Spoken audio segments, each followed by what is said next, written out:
білім бір құрал.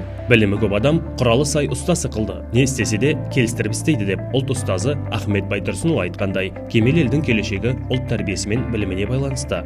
Білім мен ғылым кез келген мемлекеттің даму мен өркендеу көрсеткіші. Білім саласында дарынды балалармен атқарылған жұмыстар нәтижесінде жеткен жетістіктеріміз де аз емес. Ел үміті жобасы аясында қабілет, елбасы медалі жобалары ауыл балаларына арналған айқанат, 1000 бала олимпиадалары жалғасуда.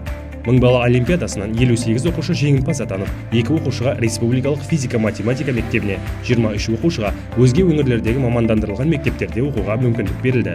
Айқанат олимпиадасының 46 жеңімпазы Бурабайдағы озық үлгідегі Айқанат High School of Бурабай мектебінде білім алуға шақырылды. 195 жеңімпаз елбасы медалімен марапатталды.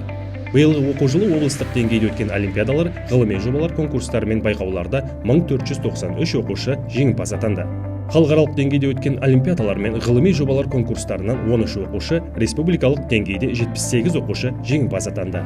Республикалық пәндік олимпиадаға 69 оқушы қатысып, оның 35-і жеңімпаз атанды. Маңғыстау облысының олимпиадалық командасы ең үздік олимпиадалық команда 2023 номинациясымен екінші орынды иеленіп, облыс қоржыны 7 алтын, 13 күміс, 15 қола медальға толықты.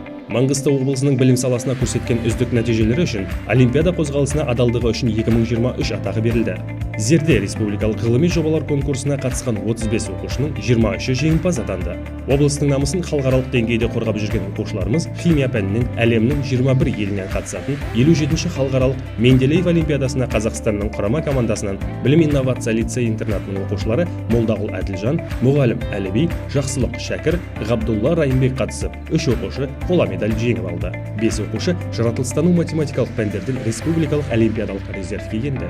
Жібек жолы халықаралық олимпиадасынан білім инновация лицей интернатының 11-ші сынып оқушысы Дүзелбай Ернар қола медаль иеленді. Өмірбек Жолдасбеков атындағы математика және механика бойынша халықаралық зерттеу жобалары конкурсында Сансызбай Рысшан, Гумарова Гүлнұр, Гүлжан Малика, Ахмедова Алина, Толмакова Камила, Аверкиева Кристина, Қанжан Меруерт сияқты оқушылар жүлделі 2-ші, 3-ші орындарды иеленіп, облысымыздың жүйрігі атанды.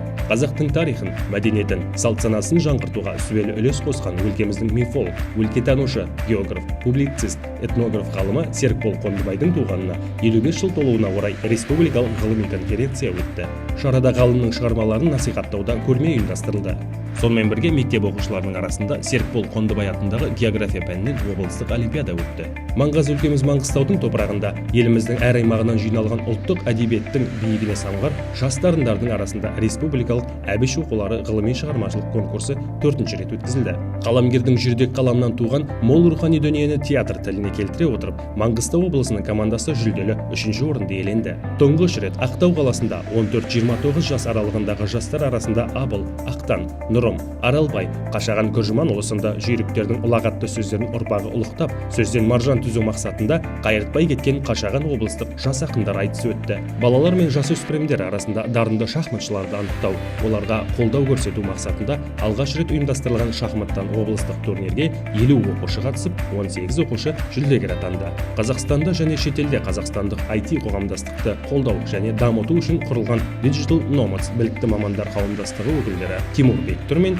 Игібек Қойшыбаевтың қатысуымен онлайн кездесу өтіп, қазіргі сұраныстағы мамандықтар бойынша жоғары сынып оқушыларына кәсіби бағдар берілді. Робототехника бойынша республикалық және халықаралық чемпионаттарға қатысу үшін құрама командалар қалыптастыру барысында Астана қаласындағы Robotex білім беру және спорттық робототехника мектебінің өкілдерімен автоматтандыру, цифрландыру, роботтандыру бойынша республикалық семинар өтті. Маңғыстау облыстық білім басқармасы және облыстық Маңғыстау телеарнасы арасындағы тележоба аясында 100-ден жүйрік зияткерлік ойын тележобасы ұйымдастырылып өткізілді. Оқушыларды дайындау үшін облыстық, республикалық, халықаралық деңгейдегі үздік жаттықтырушылармен жүйелі жұмыс жүргізіледі. Дарынды балаларды дайындауда облыс ұстаздарының еңбегі зор. Білімді әрі саналы ұрпақ тәрбиелеу бұл аса маңызды мемлекеттік міндет. Жаңа Қазақстанның жаңару мен жаңғыру жолында жастарға сенім мол. Еліміздің болашағы дарынды, отаншыл жастардың қолында. Ел мерейін үстем етер, дарынды оқушылардың болашағы жарқын болғай.